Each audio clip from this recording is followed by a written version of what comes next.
அப்படி ஆடி வரக்கூடிய நேரத்திலே பகவானுடைய காதிலே அணிந்திருந்தார் அல்லவா குண்டலம் என்று சொல்லக்கூடிய தோடானது, தோட்டின் உள்ள திருகாணியானது கலந்து வருகின்றதா. பார்த்த பரமன் நினைக்கின்றார், ஆட்டத்தை நிறுத்திவிட்டு இந்த திருகாணியை பூட்டினோம் என்று சொன்னால் பார்வதி இடத்தில் தோற்றதாக அல்லவா அர்த்தம். உண்மைதானே?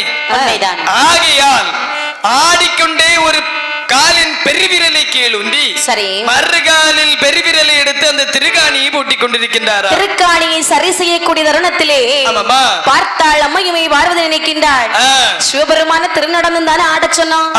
ஆனா இந்த மனுஷன் என்ன செய்யறாரு, ஆடை மாறியது கூட தெரியாமல் அல்லவா ஆடிக்கொண்டிருக்கின்றார். காலை தூக்கி தோளுக்கு மேல வச்சிருக்கிறாரு. அப்படி என்று ஏளனமாக சிரித்தாளாம். ஏங்கப்பா, ஏளனமாக கை கட்டி கலகலவென்று சிரிக்கக்கூடிய நேரத்தில் கங்கா தேவியானவள், நம்ம அக்கா ஏன் இப்படி சிரிக்கிறா? ஒரு நாளும் இல்லாமல் திருநாள் அல்லவா நகைத்து சிரித்துக் கொண்டு